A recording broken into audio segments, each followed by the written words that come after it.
Baik, Assalamualaikum warahmatullahi wabarakatuh. Sebelumnya, kami dari kelompok 5 ingin mempresentasikan hasil diskusi kami terkait kobalt 60. Untuk anggota kelompok, terdiri dari 6 orang.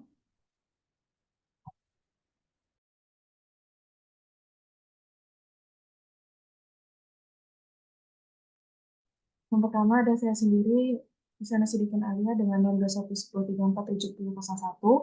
Kemudian ada Nadila Ananda Putri 21103477002.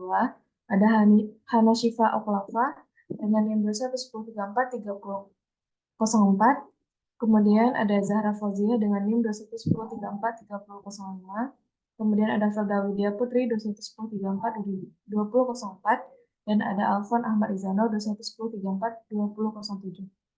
Untuk slide selanjutnya akan dijelaskan oleh Laura Konstantina.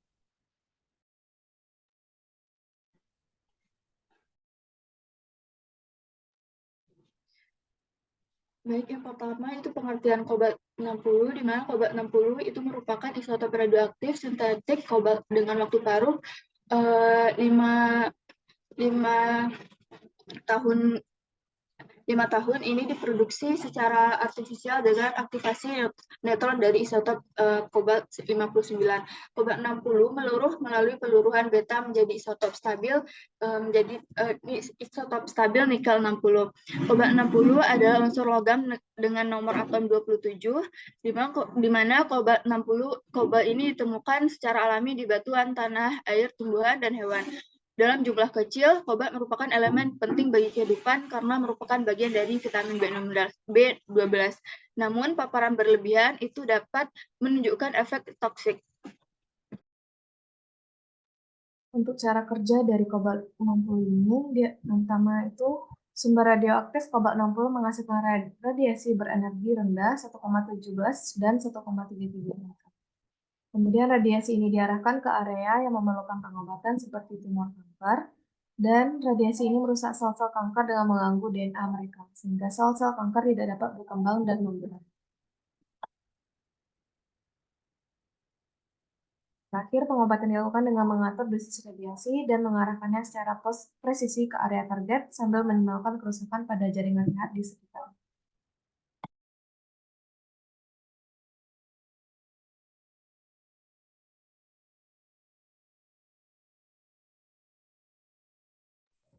Selanjutnya, prinsip kerja yaitu pesawat teleterapi ini menggunakan sumber radiasi kobalt 60 yang memancarkan sinar gamma secara terus-menerus. Sumber atau headspot kobalt 60 berada pada gantry yang dapat diatur penyudutannya dari 0 derajat sampai 360 derajat. Pesawat ini dilengkapi dengan lampu kolimator dan fiber optik yang berfungsi untuk mendapatkan titik sentral dari luas lapangan penyinaran, mengatur jarak sumber ke objek dengan mengubah ketinggian meja. Selanjutnya, saat dilakukan penyinaran, sumber radiasi kobalt 60 akan bergerak keluar dari headspot dalam keadaan off. Sumber radiasi kobalt 60 berada di dalam handspot. Oleh karena sumber radiasi sering mengalami pergerakan, maka perlu dilakukan pengecekan secara berkala agar kestabilan output radiasi tetap berjalan. Next. Selanjutnya itu komponen pesawat kobalt 60. Yang pertama ada sumber radiasi kobalt 60.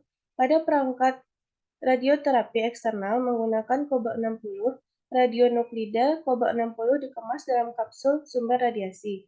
Yang kedua, kepala sumber merupakan bagian perangkat radioterapi eksternal tempat menyimpan dan mengeluarkan radionuklida kobalt 60 sebagai sumber radiasi. Yang ketiga ada gantry yang berfungsi untuk mengarahkan radiasi pada tubuh pasien dan dapat berputar 180 derajat searah dan berlawanan dengan jarum jam.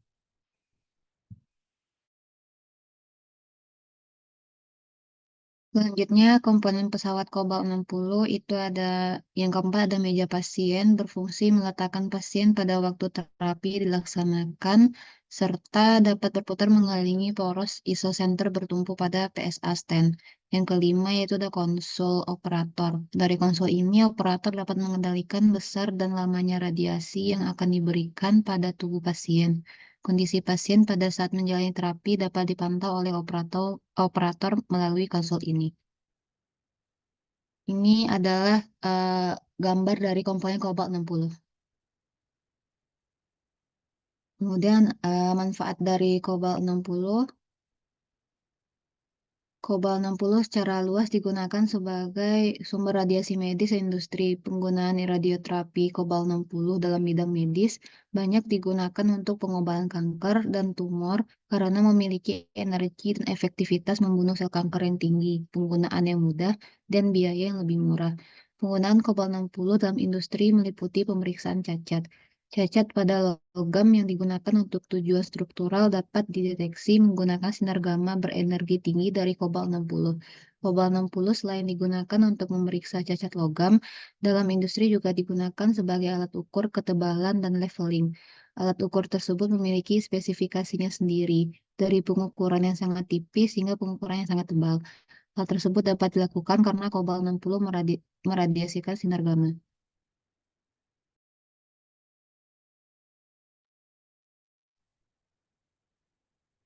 Selain itu, manfaat kobal juga digunakan untuk mensterilkan instrumen dan iradiasi makanan untuk membunuh mikroba dan mencegah pembusukan. Untuk aplikasi sterilisasi, hal ini mempunyai efek mengganggu DNA sehingga mikroorganisme yang ada tidak dapat hidup. Lalu kobalt 60 adalah salah satu isotop radioaktif yang paling umum digunakan dan digunakan dalam pengobatan untuk mengobati penyakit tertentu termasuk scaling test yang menentukan apakah tubuh pasien membuat dan menggunakan vitamin B12 secara efektif. Adapun kekurangan dan kelebihan kobalt 60 dalam dunia kedokteran, yang pertama itu ialah kelebihannya adalah yang pertama efektif dalam membunuh sel kanker. Kobalt 60 memancarkan sinar gamma berenergi tinggi yang dapat menembus tubuh dan menghancurkan sel kanker. Hal ini membuatnya menjadi alat yang efektif untuk terapi kanker, terutama untuk tumor yang sulit dijangkau atau ganas. Lalu presisi kobalt 60 dapat diarahkan dengan tepat ke tumor sehingga meminimalkan kerusakan pada jaringan sehat di sekitarnya. Dan sterilisasi kobalt 60 juga dapat digunakan untuk mensterilkan peralatan medis dan produk farmasi. Selain itu, kobalt 60 juga tahan lama karena memiliki waktu paruh yang panjang sehingga tidak perlu sering diganti. Selanjutnya yaitu kekurangan dari Cobalt 60, di mana efek sampingnya dari Cobalt 60 dapat menyebabkan efek samping seperti kelelahan, mual, muntah, rambut rontok, dan kerusakan pada jaringan sehat. Misalnya itu meningkatkan risiko kanker, di mana paparan yang terlalu lama akan meningkatkan risiko kanker. Dan yang terakhir itu biaya dari perawatan Cobalt 60 ini juga cukup mahal. Dan juga ketersediaan dari Cobalt 60 ini, di mana tidak semua rumah sakit memiliki akses ke peralatan Cobalt 60. Kesimpulannya itu Cobalt 60 adalah alat yang efektif dalam dunia kedokteran, terutama untuk terapi kanker, namun penting untuk mempertimbangkan kekurangannya sebelum menjalani perawatan dengan Cobalt 60. Baik, mungkin dari kelompok 5 itu saja presentasi dari hasil diskusi kami, dan untuk selanjutnya dikembalikan kepada Ibu. Lanjut ke kelompok 6 ya.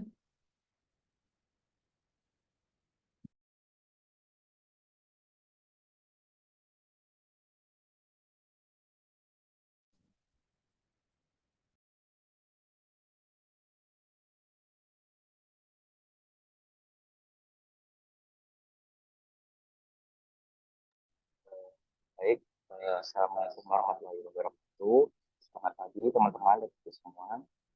Perkenalkan, kami dari kelompok 6, yaitu akan mempresentasikan tentang Linux. Dan untuk anggota kelompok ini sendiri, yang pertama ada Amanda Nabila Fitriani, yang kedua ada saya sendiri, Anggil Santahilo, yang ketiga ada Elsa Junita, yang keempat ada Enda Fabita Oktora, yang keempat Rahmadati Sabrina Harmai, yang terakhir ya Siti Fatia Kamila. Next slide. Oke, introduksinya pengenalannya itu Linux atau disebut linear oscillator itu pertama kali itu diperkenalkan oleh R. Widorewe di Swiss itu pada tahun 1929. Alat ini merupakan terapi radiasi eksternal umum yang digunakan untuk pasien kanker, di mana alat ini digunakan untuk mengobati semua lokasi badan yang terkena kanker, menyampaikan high energy sinar X yang sama dosisnya pada daerah pasien. Alat ini juga digunakan untuk radiosurgery, stereostatik, dan badan stereostatik radioterapi yang serupa menggunakan udara. Untuk prinsip kerjanya sendiri yang mempercepat partikel bermuatan sehingga partikel tersebut menghasilkan energi kinetik yang sangat tinggi. Pesawat linear menggunakan gelombang elektromagnetik dengan frekuensi tinggi untuk mempercepat partikel bermuatan seperti elektron sehingga menghasilkan energi yang diarahkan pada sebuah tabung linear yang disebut waveguide. Elektron energi tinggi yang dihasilkan dapat digunakan langsung untuk terapi tumor dekat permukaan atau diarahkan ke suatu target untuk menghasilkan sinar X megavolt yang digunakan untuk terapi tumor pada kedalaman tinggi. Boleh lanjut, Elsa? Sinar X megavolt ini dibentuk saat keluar dari mesin agar sesuai dengan bentuk tumor pasien, sinar yang dihasilkan diarahkan ke tubuh pasien. Agar penilaian akurat, dokter juga dapat mengatur dosis radiasi sesuai kebutuhan pasien. Hasil dari paparan sinar X ini akan terlihat pada layar monitor untuk dianalisis oleh dokter melalui pemilihan ini. Dokter juga dapat merencanakan pengobatan untuk pasien. Nah, untuk prosedur pengalihan ini ada dari sebelum, yaitu radiator telinga, ada prosedur radioterapinya, dan juga hal yang harus diperhatikan setelah radioterapi. Mungkin untuk selanjutnya prosedurnya boleh dilanjutkan. Selanjutnya ada prosedur penggunaan linak. Yang pertama, persiapan sebelum radioterapi linak. Dokter spesialis onkologi radiologi terlebih dahulu memeriksa riwayat medis dan melakukan pemeriksaan fisik. Yang selanjutnya, pasien diposisikan di meja perawatan. Dokter atau tenaga medis akan menggunakan penanganan khusus untuk membantu pasien berada dalam posisi yang benar. Prosedur pemindaian, baik menggunakan CT scan atau MRI, dilakukan untuk menghasilkan gambar 3 dimensi dari tumor dan jaringan sehat di sekitarnya. Selanjutnya, setelah menemukan lokasi perawatan, dokter akan menandai kulit pada bagian tersebut dengan penanda atau marker kecil. Yang selanjutnya, prosedur radioterapi. Pasien berbaring di atas meja tindakan, dokter akan membantu pasien memposisikan tubuh agar alat pemindaian dapat memindai tubuh secara baik. Setelah itu, mengetahui lokasi pemindaian, dokter akan mengoperasikan mesin untuk memindai tumor. Selanjutnya, hasil dari pemindaian akan terlihat di layar monitor. Setelah prosedur selesai, pasien dapat kembali ke ruang perawatan. Hal yang harus diperhatikan setelah radioterapi yaitu pasien akan menjalani pemeriksaan rutin dengan dokter seperti pemeriksaan fisik, pemindaian, atau tes laboratorium untuk memeriksa seberapa baik respon tubuh terhadap pengobatan. Selanjutnya akan dilanjutkan oleh rekan saya.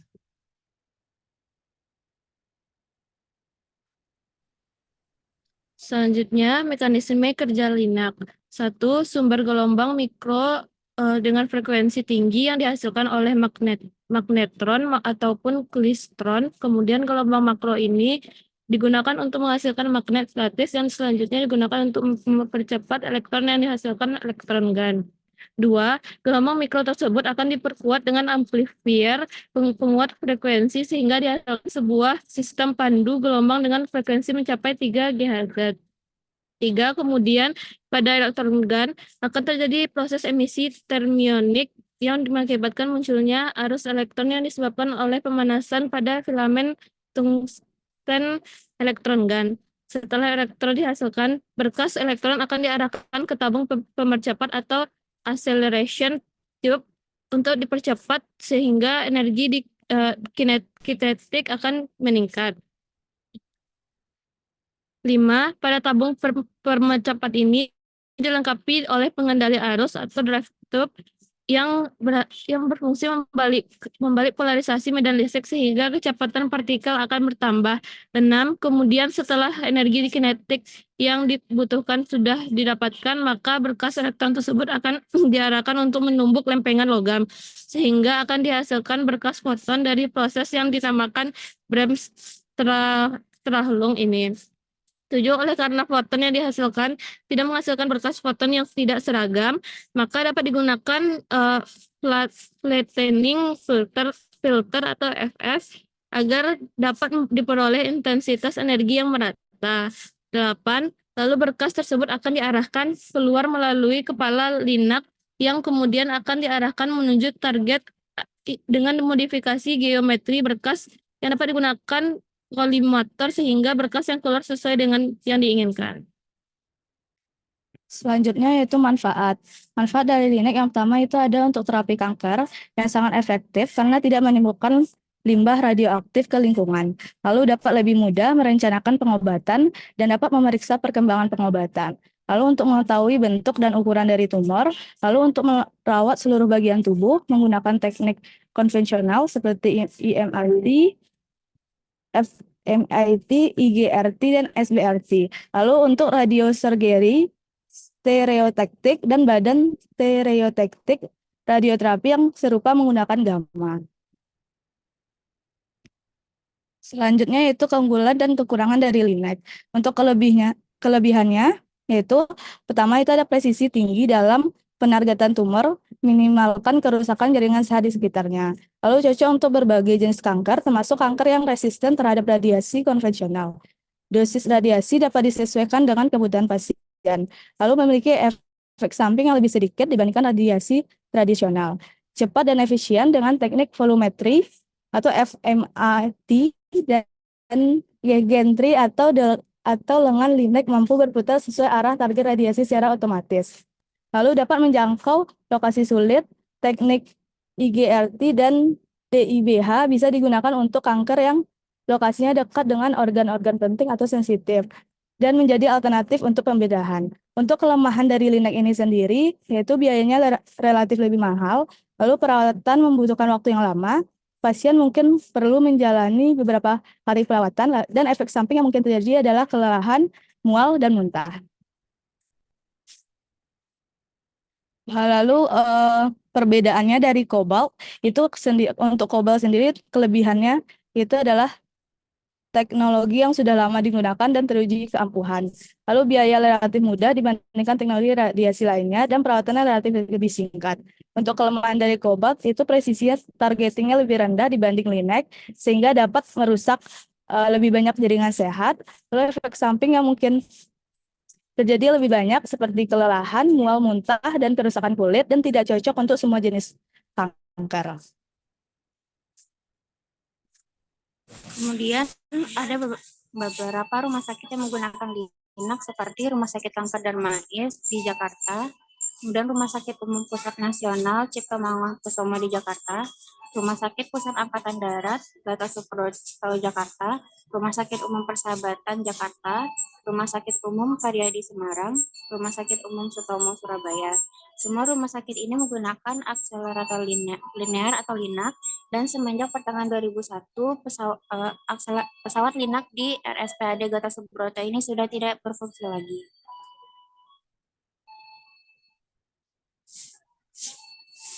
Berikut ada beberapa referensi yang kami ambil dalam mendiskusikan linear accelerator ini. Untuk selanjutnya dikembalikan lagi kepada moderator. Baik, mungkin itu saja. Kita berteman sama presentasi dari kelompok 6.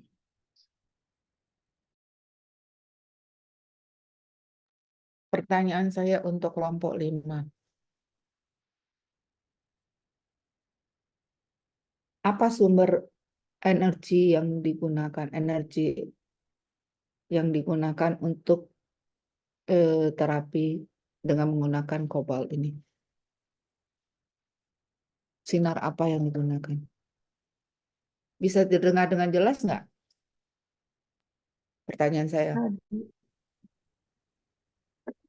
Kalau untuk kobalt 60 menggunakan sinar ya Ibu. Sinar apa? Sinar gamma, Bu.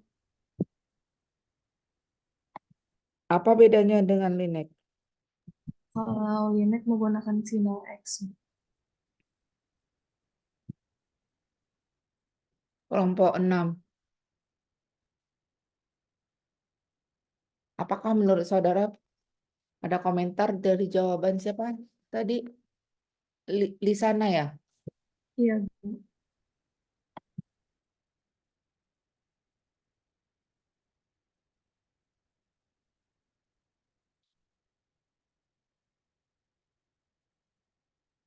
Mana kelompok 6?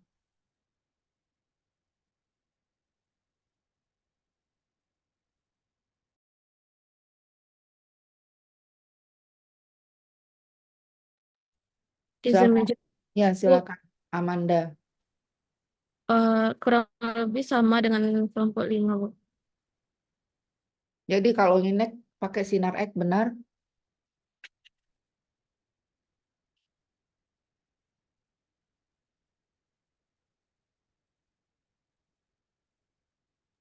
Benar, Ibu. Eh, Linux sama, Bu, maksudnya, Bu. Dengan sinar gamma, Bu. Dengan kobalt. Gimana tuh? Kalau kalau apa namanya? Tadi Lisana bilang kobalt menggunakan sinar gamma, Linek menggunakan sinar X. Kalau menurut kamu, kobalt menggunakan sinar gamma, Linek menggunakan sinar gamma, gitu. Amanda?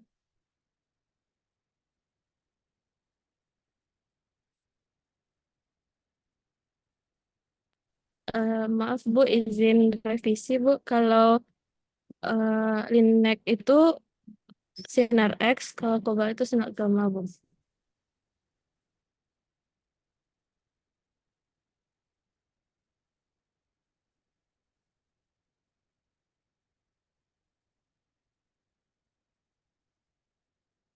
Apa beda sinar X-ray konvensional dengan Linek? Kelompok 5.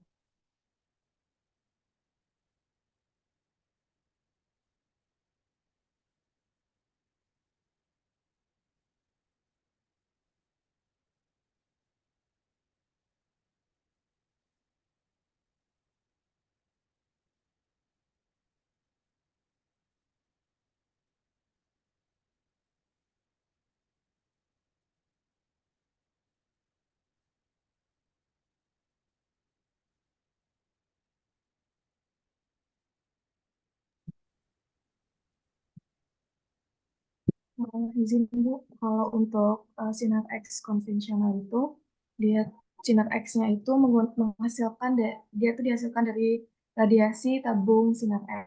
Sedangkan kalau yang Linux ini, si Linux ini menggunakan akselerator linear untuk menghasilkan sinar X berenergi tinggi atau elektron. Makanya tadi dari kelompok 6 ada membahas tentang sinar X megatron. Jadi kalau sinar X konvensional dihasilkan dari tabung sinar X. Begitu. Di sana Iya, Bu. kalau yang sinar X dari linear accelerator, Dia tuh sinar X berenergi tinggi yang berupa elektron. Makanya tadi ada pembahasan kayak megatron. Dia tuh lebih bagus daripada sinar X konvensional. lebih bagus atau lebih kuat? Uh, izin Bu, maksudnya lebih kuat, Bu. Oke. Kelompok 6.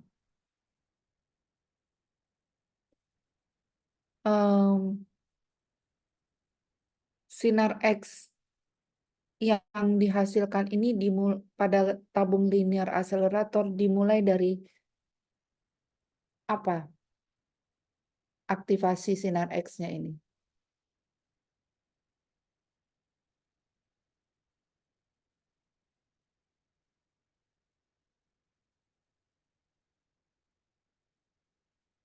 Apa sih sebetulnya linear accelerator yang dimaksud dengan linear accelerator?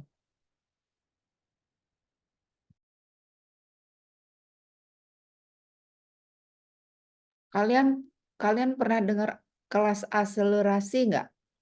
Pernah dengar?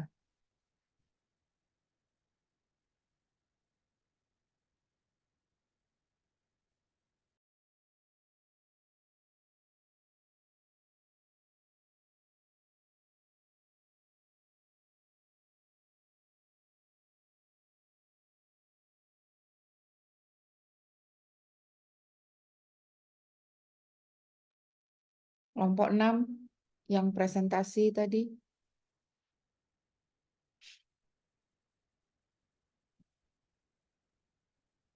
Apa yang dimaksud dengan linear accelerator sebetulnya?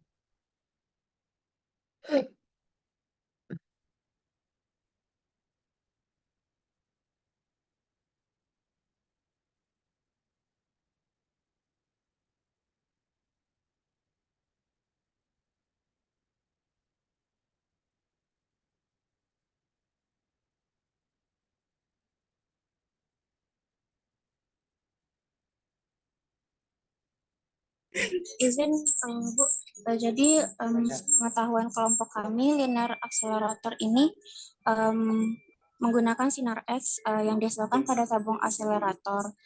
Dan sinar X ini berasal dari proses interaksi antara partikel bermuatan seperti elektron yang dipercepat oleh medan listrik tinggi di dalam akselerator dengan target logam di dalam tabung sinar X. Seperti itu, Bu. Jadi akseleratornya tujuannya bagaimana, Suci? Mengakselerasi, artinya gimana? Dari source-nya sampai ke akhir sinar itu sama enggak intensitas atau kekuatannya? Sepertinya sama, Bu. Terus kalau sama ngapain ada akselerator?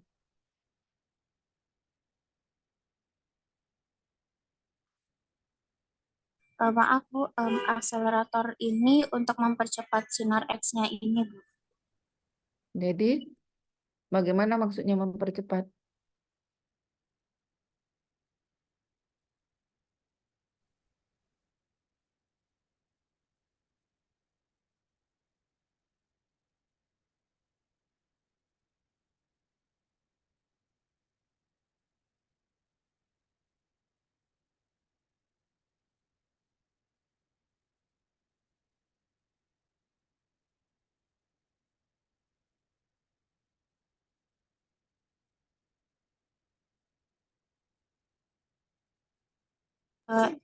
Kalau di akselerator itu kecepatannya lebih tinggi, Bu, daripada sinar yang biasa.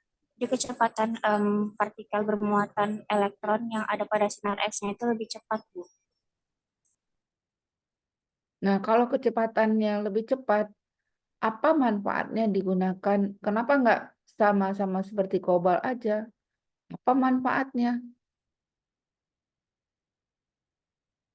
Dia lebih cepat.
Izin, Bu, kalau menggunakan linear accelerator ini energi radiasinya itu dapat dikendalikan lebih baik, Bu, daripada kobalt. Jadi dengan ini bisa memungkinkan pengaturan dosis yang lebih tepat karena jumlah dosis dalam pengobatan penyakit itu terutama tumor harus sesuai dan tidak boleh berlebihan. Seperti itu, Bu. Jadi pertanyaan saya, apa hubungannya kecepatan sinar X itu dengan manfaat terapi?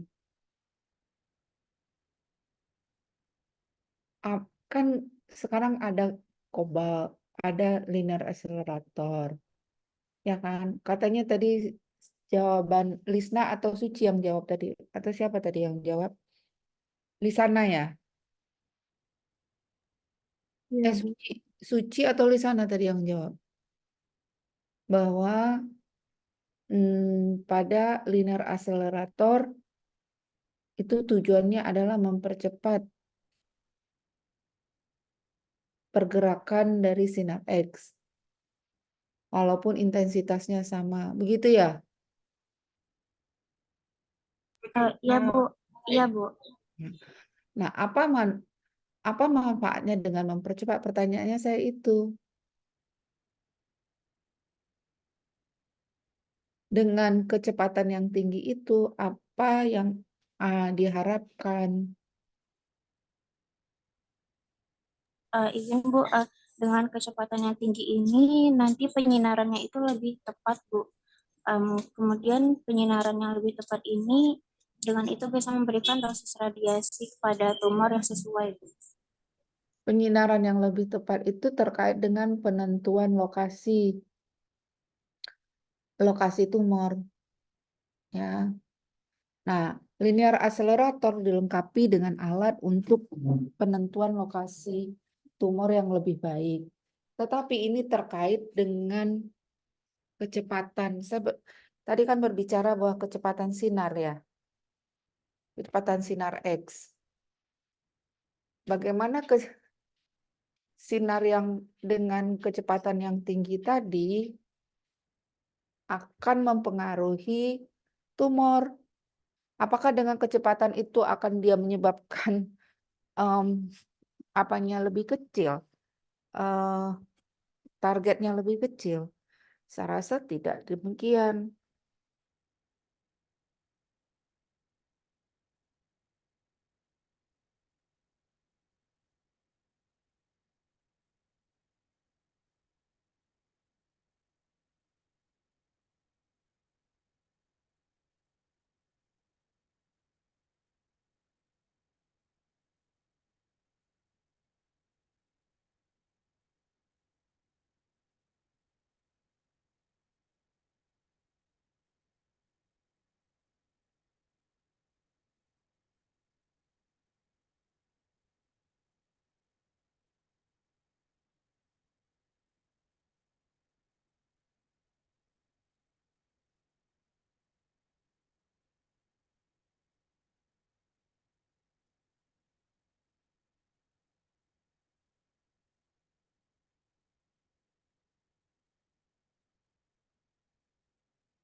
Jadi gimana?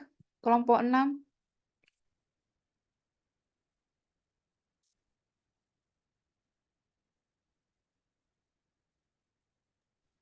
Jadi kalau dari kelompok kami itu kecepatan sinar X pada Linux itu memiliki peran penting dalam terapi kanker. Kecepatannya lebih tinggi mungkin penetrasi yang lebih dalam, dosis radiasi yang lebih rendah, dan akurasi terapi yang lebih tinggi. Dosis radiasi yang lebih rendah. Baik Bu, mungkin Dava membantu menambahkan dari teman-teman kelompok 6. Linux sendiri itu memiliki beberapa metode terkait dari untuk terapi radiasinya Bu. Ada yang 2D, ada yang 3D, dan IMRT.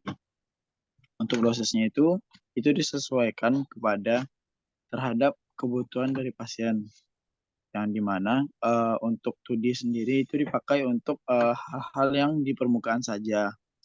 Seperti di kulit dan segala macamnya. Sedangkan untuk yang 3D dan IMRT itu bisa menembus dari kulit dengan itu menggunakan kalau nggak salah pakai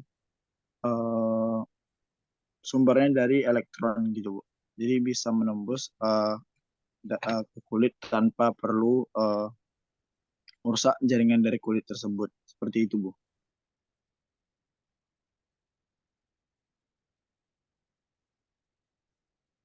Pertanyaan saya nggak terjawab ya. Dia menggunakan akselerator. Tujuannya tadi Suci bilang untuk meningkatkan kecepatan.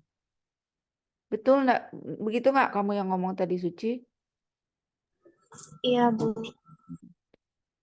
Apa dampak atau manfaat dari meningkatnya kecepatan ini?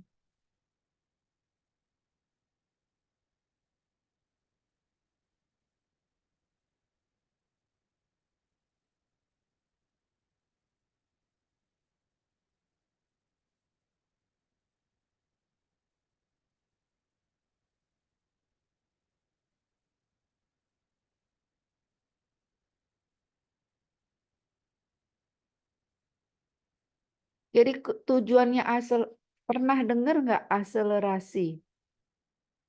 Kelas, kalau sekolah pernah dengar nggak kelas akselerasi? Pernah Bu. Pernah. Apa itu kelas akselerasi?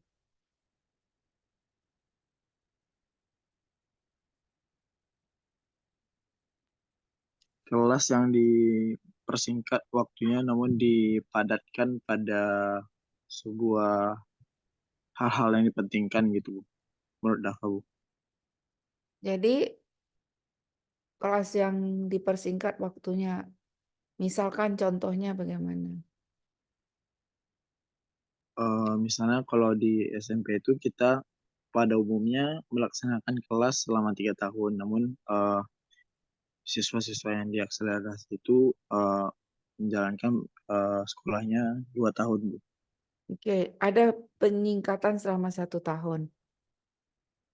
Nah, peningkatan selama 1 tahun ini kan berdampak pada sekolah 2 tahun. Apa yang terjadi di kegiatan kelas 2 tahun ini dibandingkan kelas regional yang reguler yang 3 tahun? Lebih padat untuk jadwalnya Bu. Lebih padat. Berarti frekuensi pertemuannya menjadi bagaimana dengan gurunya?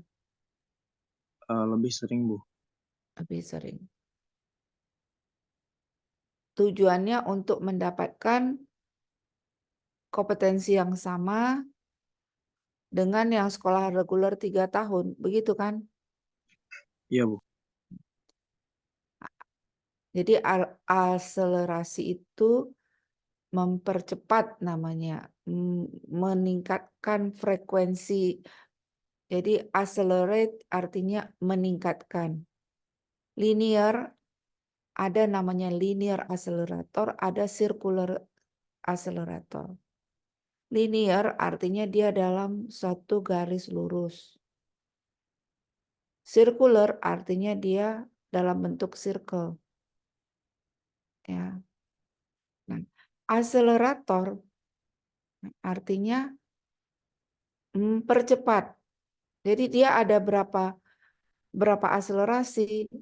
Nah, Kalau awalnya sinar X itu dihasilkan dengan kecepatan 1 Gray, kemudian masuk ke tabung akselerator pertama, dia bisa menghasilkan 2 Gray, kemudian masuk ke tabung akselerator ketiga 2 Gray, 2 Gray di masing-masing 2 Gray diperkuat menjadi berapa dia? 4 begitu.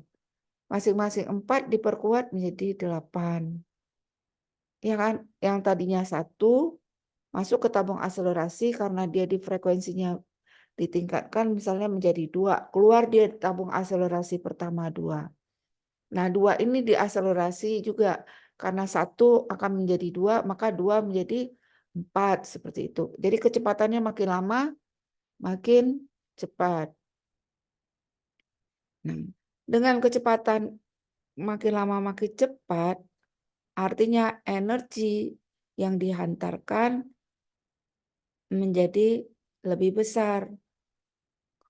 Jadi sekali misalnya kalau kita tembakkan dengan kobalt, kita perlu beberapa kali penembakan.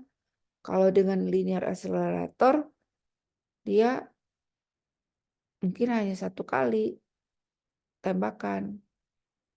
Karena berapa kelompok 5, berapa intensitas energi yang dihantarkan kalau dengan kamera kobalt?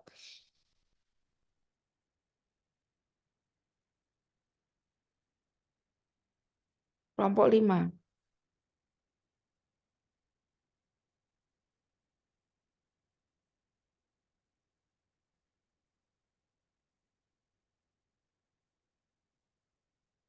Berapa energi yang dihantarkan dengan kobalt, berapa energi yang dihantarkan dengan linear accelerator? Nah, izin Bu, kalau dari kobalt sendiri itu ada 1,17 megavolt dan 1,33 megavolt. Siapa yang jawab nih? Bisa, Bu. Kalau kobalt berapa, Lisa? 1,17 dan 1,33. 1,17. Kalau linear accelerator? Izin Bu, setahu Dava itu 6 volt dan 10 volt. 6 volt dan 10 volt. Untuk linear accelerator itu dia berhitungan dengan mega ya. Tadi coba lihat presentasinya. 6 megavolt dan 10 megavolt. Mega. Coba presentasikan lagi. Mana ininya? PowerPoint-nya.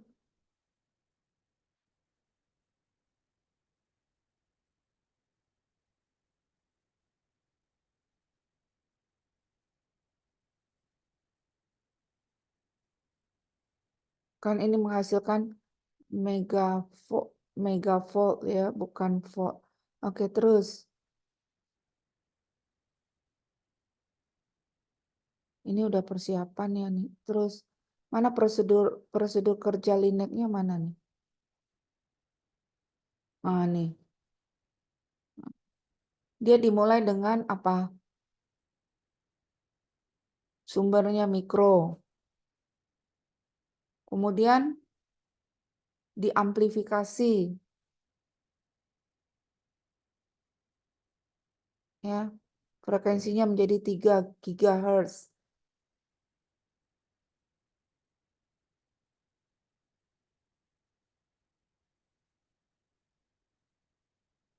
Nah, ini kan nomor 4 ya. Setelah elektron dihasilkan, diarahkan ke tabung untuk mempercepat ya akselerasi ya. Untuk mempercepat sehingga energi kinetiknya meningkat. Nah, artinya energi kinetik meningkat ini kecepatannya. Terus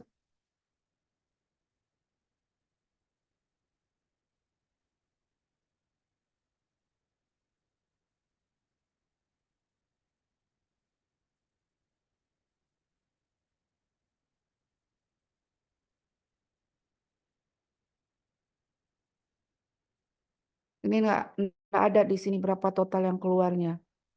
Ini energi sesudah diakselerasi ini dihasilkan berkas proton yang dihasilkan dari energi Bremsstrahlung, kemudian supaya intensitasnya sama, dia melewati filter. Nah, berapa energi yang keluarnya? Berapa Gray? Halaman berikutnya. Nggak ada ya. Berapa Gray energi radiasi? Gray itu energi apa? Satuan apa coba?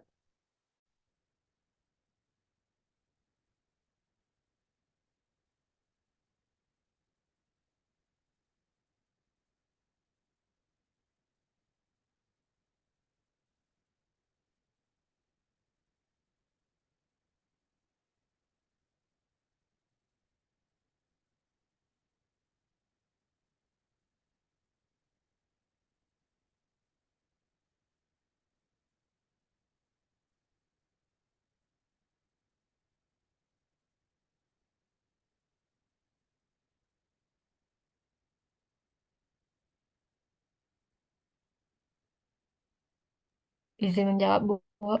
Untuk Gray itu adalah satuan untuk dosis radiasi terabsorpsi, Bu.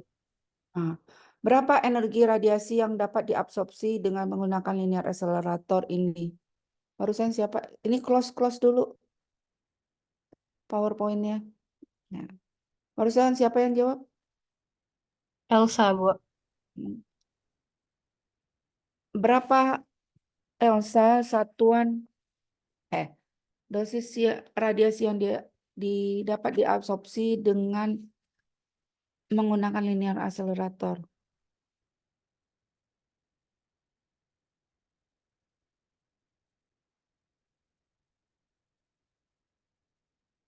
Dibandingkan dengan kobalt 60.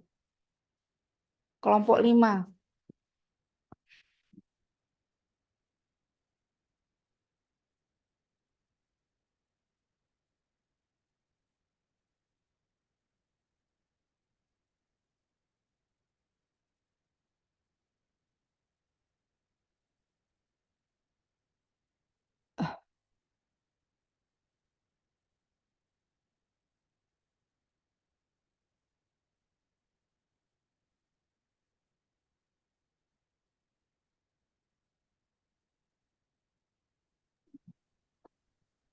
Izin, Bu. Ya, Ini Steffi, Bu. kamu kemana, Steffi?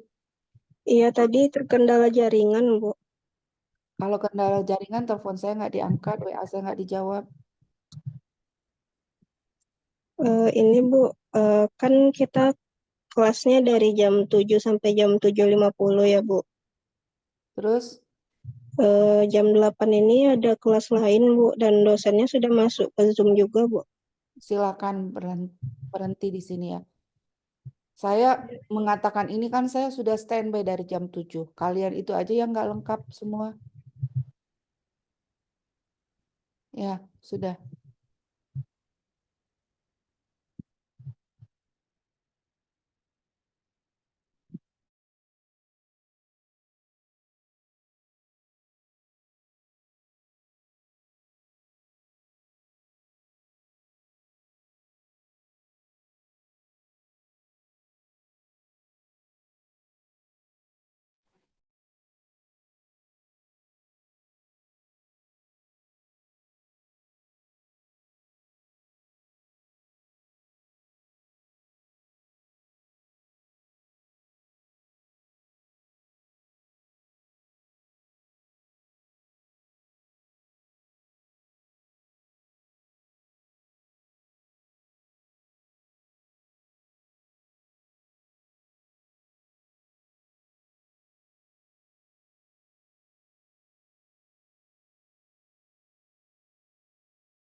Assalamualaikum warahmatullahi wabarakatuh. Waalaikumsalam, Bu.